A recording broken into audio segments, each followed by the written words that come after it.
Now Prater to add the PAT.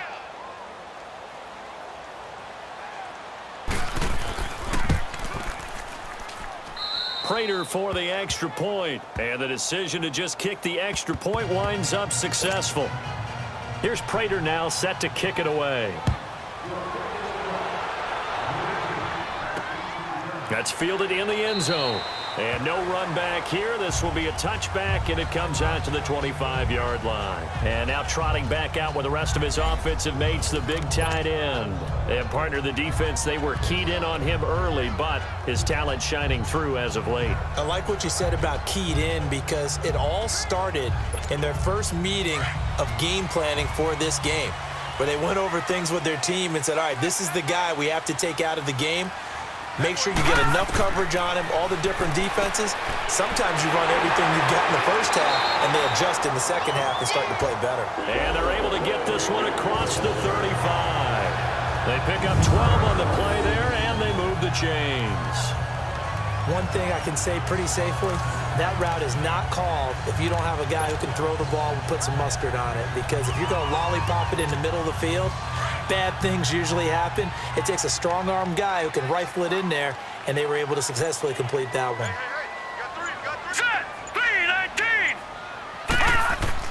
Here's Johnson. He's been busy this afternoon. And Johnson lost the football. It's loose, poked out.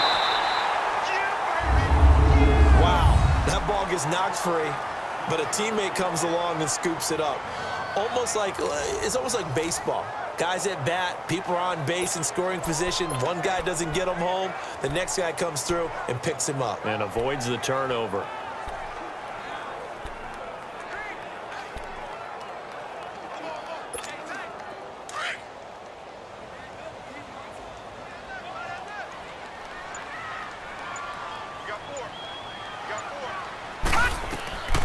Beathard. Complete to the tight end, Kittle, over the middle of the field. And he takes this one down all the way near the 30. Give him 30 yards there. Well, partner, I'm not sure how this drive's going to end, but how about the way they flip field position there? A nice attacking play that picked up a heck of a chunk of yardage.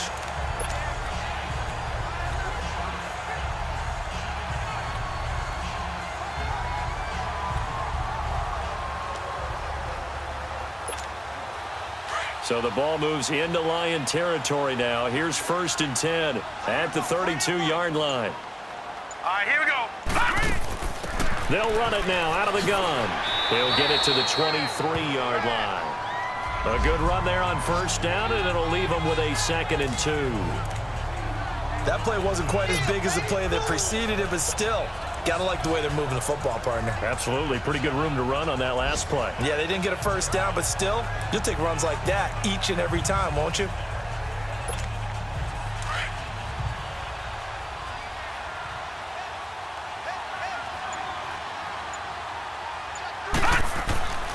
Here's a play fake as they set up to throw.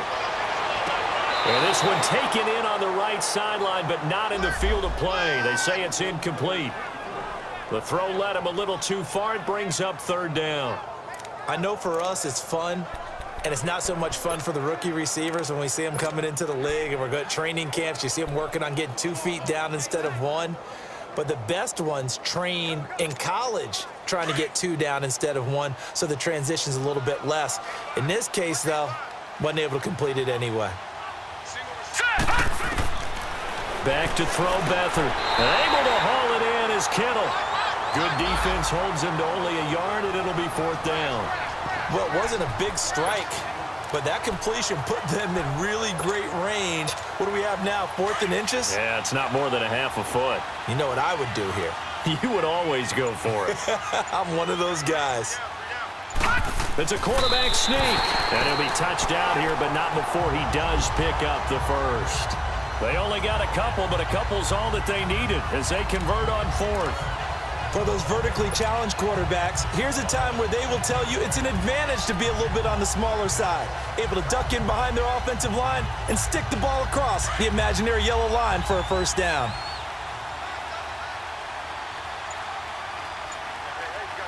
All right, here we go. 3-19. Now this time he'll look to throw.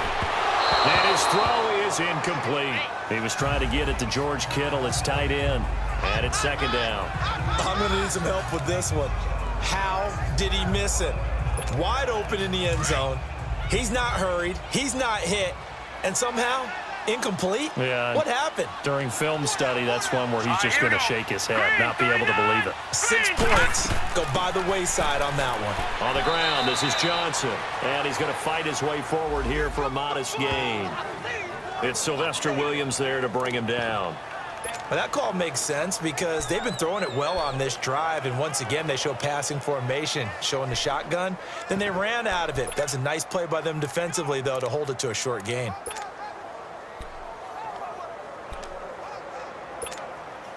There they'll be in search of 6 yards here on third down. This is now the 9th play of the drive.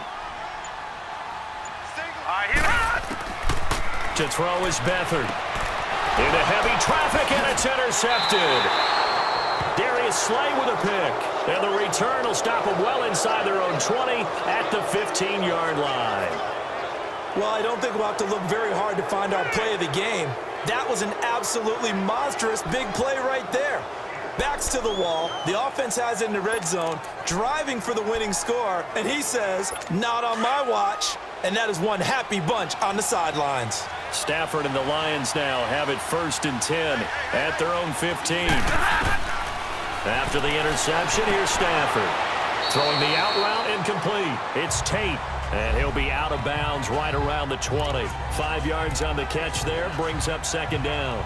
Never make the mistake that the slot receivers, especially the little guys like we're watching here, are just quicker than fast. A lot of them combine quickness and speed, and they catch a lot of footballs, as we just saw there. 2nd and 5 after the 5-yard completion on first down. They'll fake it. Now Stafford. And that one almost intercepted.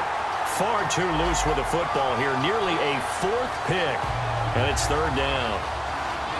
Trying to decipher what's going on out there because I don't know if he's just getting bad reads. I don't know if the defense is confusing him. I don't know if he just has, bad info and intel before he snaps the ball. But he's made some pretty bad decisions with the football lately. Yeah, several bad decisions on the interceptions he's thrown in. Frankly, that should have been another pick right there. To throw is Stafford. Oh, he almost intercepted it. They're just forcing it into too many tough spots. That was almost a 4th pick of the game. And now 4th down. I think he's taking an awful chance with the football right there. You've got to lead. You've got to protect it. And he's taking chances putting it out there in a little bit of jeopardy. Especially in a spot like this, 4th quarter, as you said, trying to cling to that advantage. Yeah, that one probably should have been picked, huh? A terrific return there. 27 yards all told. And possession will switch hands 1st and 10. Elsewhere across the league, 4th quarter action in Los Angeles. Now you saw the score at the bottom of your screen a moment ago. We got a good one going on there. Jared Goff closing in on a 300-yard afternoon, and he has a touchdown pass as well. There he is, the man.